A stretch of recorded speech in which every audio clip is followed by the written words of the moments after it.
to our crowd. Special night here at Bobby Howden.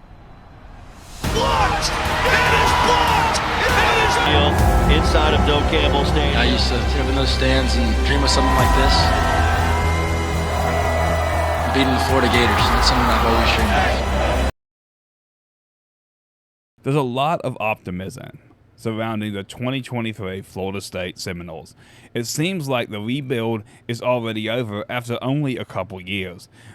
Most publications have Florida State predicted to win the Atlantic Coast Conference and make the playoffs for the first time since 2014. Everything seems to be coming up Florida State. With the players coming back, the coaching staff coming back, Mike Novell seems like the right guy. Florida State just signed him to a multi-year contract extension. What possibly could be the problem for the Seminoles? Well, underneath the seemingly successful rebuild, there is a festering issue that threatens to completely undo everything Coach Mike and Florida State have done to rebuild the Seminole program into a legitimate top 5 college football power. That problem is high school recruiting. Now, everybody knows and everyone has mentioned Florida State has a high school recruiting problem. And on top of that, everybody knows how important high school recruiting is, right? Well, high school recruiting may be just a little bit more important than you actually think it is. If we look at the previous 10 national champions, what we see is only 2 of those 10 teams have had any recruiting classes in the 3 years prior to the national championship victories outside the top 10, with the vast majority of them having recruiting classes at 1, 2, or 3, 2 or 3 years prior to winning the national championship. As a matter of fact, the Alabama Crimson Tide have accounted for 4 of the last 10 national champions. And their average recruiting class basically over the entire 10 years is number 1. While Georgia has won 2 back-to-back national championships, and out of those 2 back-to-back national championship seasons, both the seasons before them and the seasons before that saw top 2 or 3 recruiting classes for the University of Georgia. Florida State claimed 1 national championship and had 3 and 7 ranked recruiting classes, while Ohio State had top 4 rated recruiting classes with players like Joey Bosa. We can see that it's very important to winning a national championship to have a top, let's say 5 recruiting class. And unfortunately, in recent years, Florida State's recruiting has become the worst in the state, and the Seminoles have failed to break the top 15 in any recruiting class since Jimbo Fisher left, with last year's class being the best, and it's rated 16 on 24/7 Sports. Now, I personally think the class is a little underrated, but it doesn't matter. It's still not a top 5 class. There are a few major reasons for why Florida State's recruiting has become so painfully average. The first is our facilities. Now, Florida State's facilities aren't actually bad. They're just bad compared to places like Oregon, Alabama, Georgia, Michigan, and other massive Power 5 schools. Florida State's supposed to be one of the top-level schools, but instead, Florida State's facilities are more like a middle-of-the-tier Power 5 school. Now, this problem is already being addressed as Florida State is building a brand new football-only facility, which hopefully will turn the heads of young athletes and make them want to choose to go to Florida State over Michigan, Ohio State, Alabama, or Georgia. I don't think the facilities are really the biggest problem. Another massive problem Florida State has is inconsistency at the coaching position. I mean, if you think about it, Florida State has gone over a lot of turmoil in the last few years. You have Jimbo Fisher being run out of town. You have Florida State making the ill-advised decision to hire an unqualified head coach in Willie Taggart, who was unable to succeed with the level of expectations put on a coach at Florida State. And unfortunately, it was a lose-lose for everybody. Willie had a nice career going at Oregon and never should have went to Florida State, and Florida State suffered almost 4 years of mediocrity because of the decision to run Jimbo off. And a lot of us forget that the season before this one, after Florida State lost to Jacksonville State, a lot of people wanted Mike Novell fired after what would have been a COVID year and 2 games of a full year. What unfortunately our Seminole fans, and I bear as much responsibility for this as anyone else, have shown is that we're very fickle about our coaches. We're almost as bad as the Notre Dame fans were in the early 2000s, where every time we lose a game, we want to run off the coach.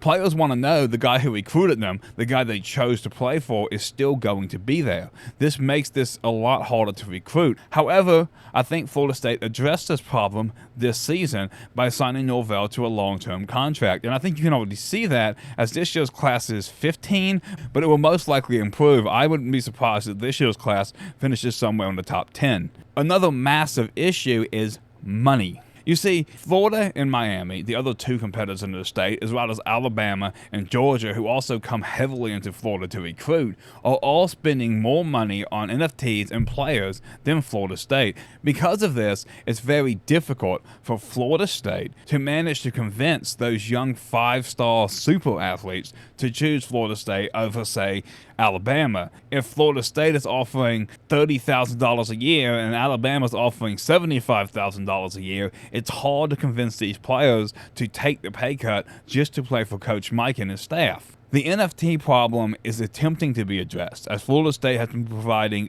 increasing pressure on the Atlantic Coast Conference to provide more money for Florida State, which is fair. For you non-Seminole fans, or even Seminole fans who don't know it, Florida State is a top 3 earner, not in the ACC, in college football. I think one of the slides that you showed us last time, if you took the conference revenue away and put us in the SEC, our athletic department revenue ranks third. Third in the SEC and third in the Big Ten. And third in the Big Ten. That's how well we do aside from the conference payouts. So Florida State makes the kind of money where the Seminoles shouldn't be struggling to buy the very best players in college football. But unfortunately, the ACC's archaic TV deal is really hurting Florida State's revenue. Now, the ACC is taking steps to attempt to provide more revenue to the Seminoles in the hopes that Florida State won't jump ship to the Southeastern Conference, which has been on the table this entire offseason. And the Big 12 has also made a bid for Florida State, Clemson, and Miami to replace the losses of Oklahoma and Texas, who have recently jumped to the Southeastern Conference. Now, this is the hardest of the issues to address because of the fact that the ACC can only provide so much money because of its completely garbage TV deal. It was a great TV deal when it was negotiated, but for some reason it was negotiated for such a long time that the ACC is only making slightly more money than the American Football Conference, which is a Group of 5 conference. If this doesn't change, the Atlantic Coast Conference risks losing not just Florida State and Clemson, but Miami, North Carolina, and Virginia Tech as well, which would turn the ACC into a Group of 6, as the conference would have no reason to be a Power 5 football conference. But that's a problem for the ACC to solve and not Florida State. The other issue facing Florida State with high school recruiting is on-field performance. Nobody's choosing to go to Florida State to miss a ball game. Hell, no one's even choosing to go to Florida State to finish 10-3. People choose to go to Florida State to play for and win national championships, just like they choose to go to Georgia or USC or Michigan or Notre Dame or Alabama or even Clemson for that reason. They expect big-time success, and Florida State hasn't had the success on the field in the previous 7 seasons to justify why a top 5 talent would choose Florida State over another school like Alabama.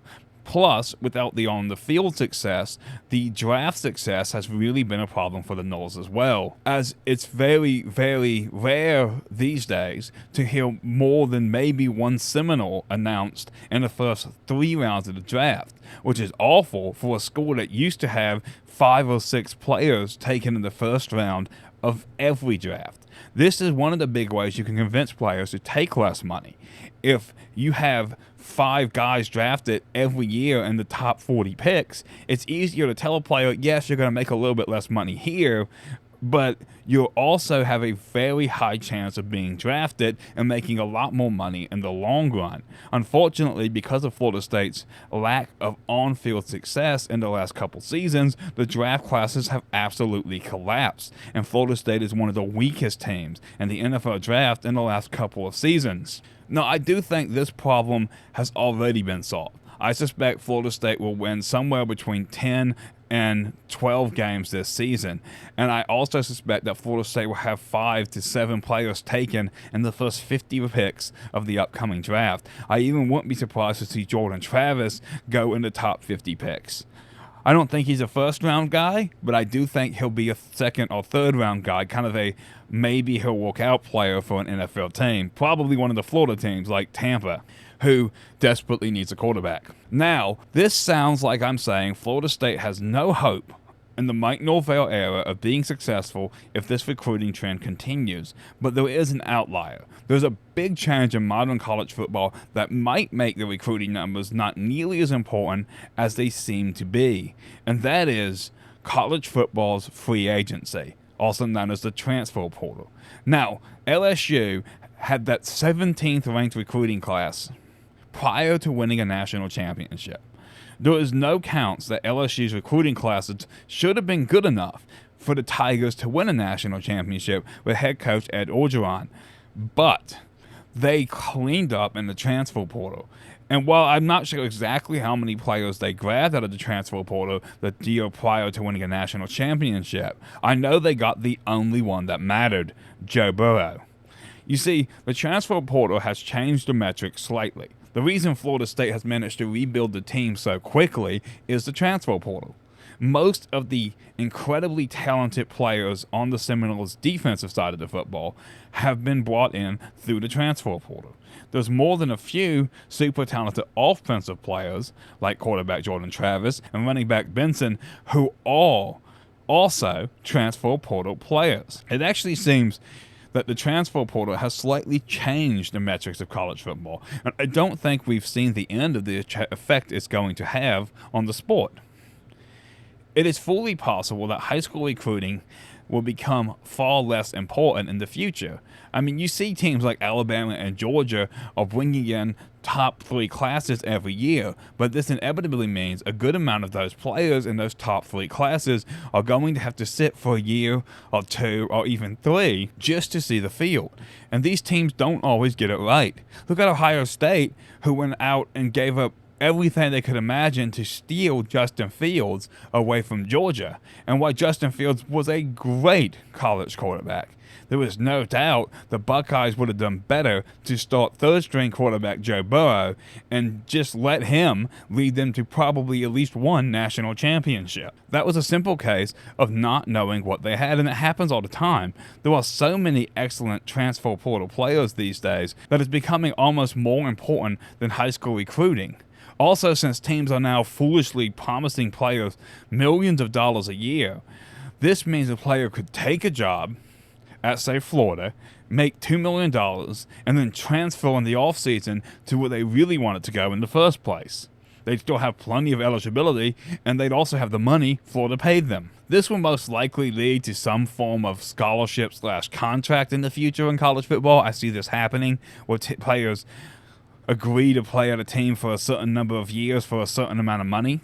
I honestly believe that that's where college football will end up, and I know that kind of just makes it a semi-pro league or even a pro league, but I think that's where it's going to end up because these teams are giving millions of dollars to players who can just transfer away now after getting that money. Jackson State and Deion Sanders promised Hunter a fucking fortune to be the cornerstone of their program and to choose them over the Seminoles, and then after one season he transfers with Deion to Colorado. So it turns out that massive money investment was a complete waste for this school. I think that we might see some kind of contract in the future, some like letter of agreement to play out of school for 3 seasons for X amount of money, which will be interesting if that happens. It would seem like it would go against the very spirit of college athletics. But typically, when people are promising other people money, they expect something back, and they're going to want guarantees eventually.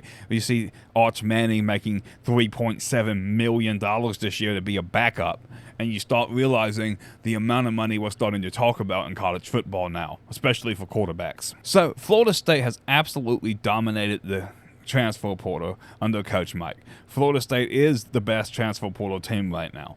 This is important since the high school recruiting is lagging behind. And I think that this will end up being a huge deal. And I also think this is why Florida State has a very, very realistic chance to win a national championship this year. If you guys want to see how far I think the Seminoles can go, check out my schedule prediction video. I break down all the games. Although I have to admit, I picked Michigan to be in the playoffs this year. And I have to say, after Jim Harbaugh's suspension, I'm not sure Michigan will be in the playoffs this year because they may lose a game while he's gone. We'll have to wait and see. So my final thoughts here is if Florida State can continue to do so well in the transfer portal, and if Florida State can continue to improve on the field, and our facilities are finally getting up to par, I do think that this is a problem that may solve itself. But it's definitely worth thinking about and mentioning. We do have to improve high school recruiting. We're not going to win many national championships with 16 to 22nd ranked recruiting classes. All right, guys. Well, thanks for watching.